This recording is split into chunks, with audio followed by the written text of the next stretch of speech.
सर्वांना जय एकविरा. छत्रपती शिवाजी महाराज जयंतीच्या सर्वांना खूप खूप शुभेच्छा. तर आपण इथे बनवणार आहे साज्याची पोळी. तर इथे मी घेतलेलं आहे गव्हाचं पीठ. इथे मी 2 मोठ्या वाट्या गव्हाचं पीठ घेतलेलं आहे. त्यात चवीनुसार मीठ घातलं. त्यानंतर पाणी घालून कणिक चांगलं मळून घ्यायचे आहे. आपण जशी पोळ्या करतो, चपाती वगैरे करतो ना, त्याच्यासारखंच पीठ मळून घ्यायचं आहे. त्यानंतर तेल टाकून पीठ चांगलं परत मळून घ्यायचं आहे मस्त. जे आपल्या हाताला वगैरे चिपकतं ते चिपकत पण पीठ तेल लावून ठेवून देते.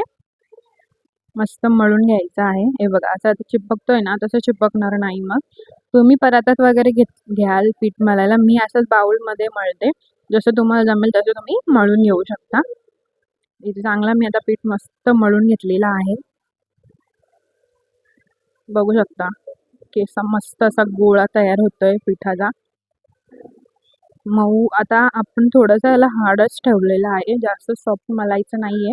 कारण की ज्याला आपण आता फुगायला ठेवू तेव्हा तो मस्त असा सॉफ्ट होईल. तुम्ही आताच जर पीठ मळलं एकदम नरम नरम म्हणजे एकदम सॉफ्ट जास्त पाणी घालून, तर तो फुगल्यानंतर अजून सॉफ्ट होईल. तर तुम्हाला त्याच्या पोळ्या करायला नीट जमणार नाही. सुक्या पिठाचा जास्त वापर करायला लागतो. तर 10 मिनिटानंतर मस्त पीठ फुगेल. तेवढपर्यंत इथे मी घेतलेला आहे अर्धा ग्लास पाणी टाकलेलं आहे टोपात. त्यानंतर इथे 1 वाटी मी रवा घेतलाय. तर 1.5 वाटी मी इथे गूळ घेतलेला आहे. पण याच्या एकदम मी बारीक कापलेला नाही म्हणून तो असं वाटून येत नाहीये. असे मोठे मोठे तुकडे आहेत त्याचे. तर ते मी टाकते पाण्यात. मिक्स करून घेते. त्यानंतर मी गुळात आणि पाण्यात टाकते वेलची पूड. तुम्ही इथे जायफळ पण टाकू शकता. जायफळ किंवा वेलची पूड ऑप्शनल आहेत दोन्ही गोष्टी. गूळ पूर्णपणे वितळल्याच्या नंतर आपण यात टाकतोय रवा.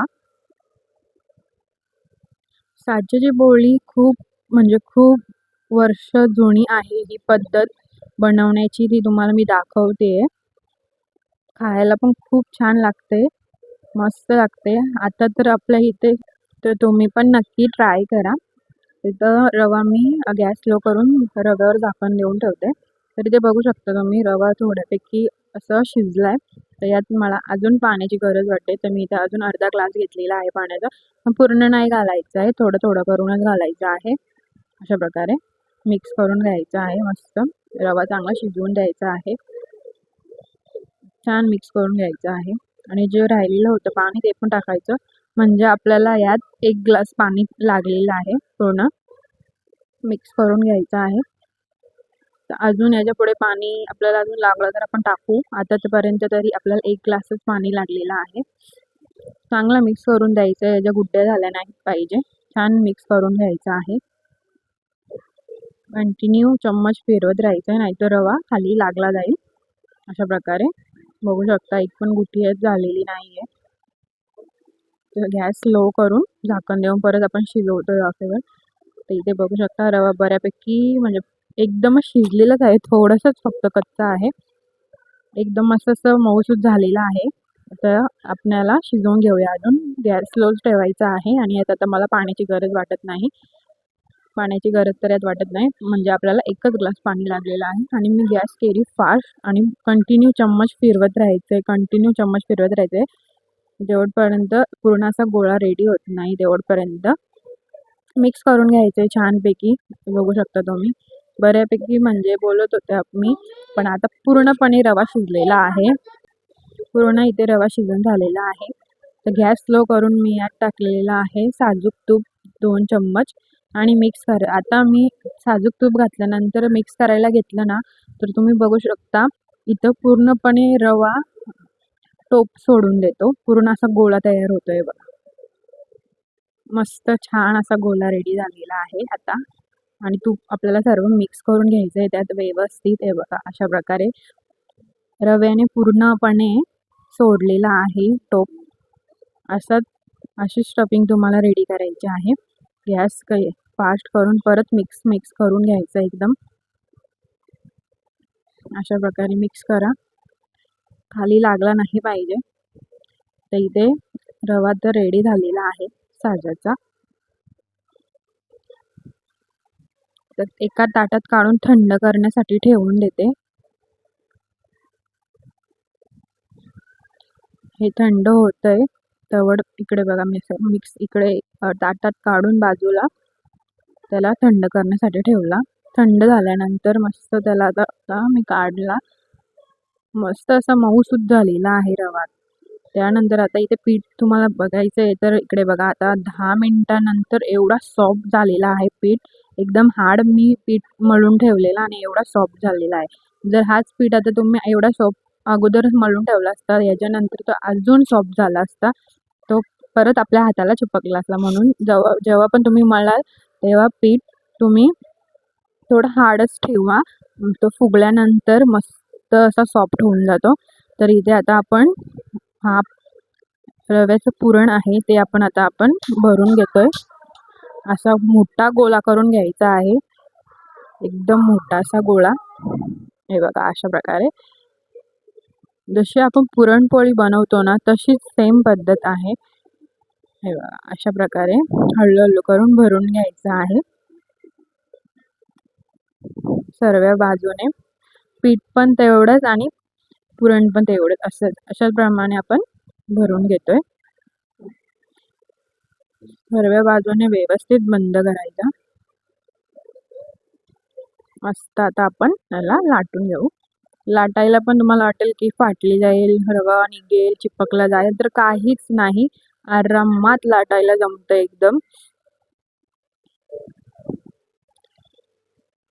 सुक्या पिठात थोडंसं लावून दोन्ही बाजूने आता याला मी लाटायला घेते. तर तुम्ही इथे बघू शकता मी अलगद हाताने लाटून घेते आणि फास्ट किती लाटते ते पण तुम्ही बघू शकता. असं फास्ट लाटून घ्यायचं आहे. अजिबात चिपकले जात नाही, काही नाही. एका हाताने उचललं तरी पण काही चिपकली जात नाही. तुम्ही बघू शकता इथे फाटली नाही, काही नाही. चांगलं आता इथे तुम्हाला वाटलं होतं की फाटली नाही, तुम्ही बोलताना फाटली, तर इथे माझी बांगडी लागली खाली. मी हात असं लाटताना पाठी घेतली, ती बांगडी माझी तिथे लागली म्हणून ती पोळी थोडीशी तिथे डॅमेज झाली. तरी पण तुम्हाला मी दुसरी पोळीसुद्धा करून दाखवेल. पण तुम्ही फक्त बघू शकता त्या कोपऱ्यालाच माझी पोळी थोडीशी फाटली, तिथे माझी बांगडी लागली म्हणूनच. नाहीतर ती पूर्णपणे झालेली आहे. तर इथे तवा पण मी एका साईडला गरम करण्यासाठी ठेवला आणि तवा पण बऱ्यापैकी गरम झालेला आहे. तर पोळी टाकतोय आपण त्यात तव्यात. दोन्ही बाजूने चांगली शिजवून घ्यायची आहे. तर मी एका साईडला दुसरी पोळी करायला घेते लगेच. तर तुम्ही तिथे पण बघू शकता मी ती पोळी पण अशी फास्ट लाटून घेते आहे. मस्त अजिबात बाहेर निघत नाही पुरण की पोळी पाठाला चिपकत नाहीये, ती पोळी नाही होते, फाटत नाहीये. आता ही पोळी पण मी पलटून घेतली. तूप घालून घ्यायचं आहे मस्त छान. एका वाटीने नाही बोलले तरी माझ्या 7 ते 8 पोळ्या झालेल्या आहेत. एका वाटी रव्याच्या माझ्या 7 ते 8 पोळ्या झालेल्या आहेत. तर त्याप्रमाणे तुम्ही पोळ्या करू शकता तुम्हाला किती हवेत ते. कारण की रवा शिजल्यावर अजून फुलतो. दोन्ही साईडने पोळी चांगली शिजवून घ्यायची. तर तुम्ही इथे बघू शकता मस्त अर्धवट अशी फुगली पोळी पूर्ण. इथे फाटली म्हणून ती फुगली नाही, पण फुगली. दोन्ही साईडने चांगली शिजवून घेतली मस्त छानपैकी. दुसरी पोळी पण माझी आता लाटून अर्धीच झाली आहे, तर मी ती पण लाटून घेतली आणि टाकली. तर इथे बघू शकता तुम्ही मस्त अशी मोठी पोळी अजिबात फाटलेली नाही कुठे. तूप घालून घ्यायचं आहे. तूप घालून दोन्ही साईडने चांगलं शिजवून घेणारी दुसरी पोळी पण पलटी करून घ्यायची आहे. तूप लावून घ्यायचं आहे. बघू शकता पोळी फुगायला चालू झालेली आहे मस्त. परत अशा दोन्ही बाजूने चांगली शिजवून घ्यायची आहे मस्त. अशाच सर्व पोळ्या करून घ्यायच्या आहेत. दोन्ही साईडने चांगली शिजवून घेतली. माझ्या मुलांना पण खूपच आवडली, खूपच आवडली. चांगलं आता मस्त शिजून झाल्याच्या नंतर आपण ही काढून घेतोय. तर अशाच मी सर्व पोळ्या बनवून घेतल्या फटाफट. तर आता ही तिसरी पोळी पण मी घालते शिजायला तुमच्या समोरच. पलटी करून दोन्ही बाजूने चांगली शिजवून घ्यायची मस्त. जेवढं तुम्हाला तूप पाहिजे तुम्ही तूप टाकू शकता किंवा तुम्ही तेल पण टाकू शकता, जे तूप खात नसतील त्यांच्यासाठी. दोन्ही बाजूने चांगली शिजवून घेणार मस्त. एका साईडला तुम्ही लाटू पण शकता. मस्त तूप घातलं, मस्त टवटवीत अशा पोळ्या फुगलेल्या आहेत. पलटी करून आता ही पण आपण काढून ठेवतोय. अशाच मी सर्व पोळ्या करून घेतल्या. लाईक, शेअर, कमेंट, सबस्क्राईब करा.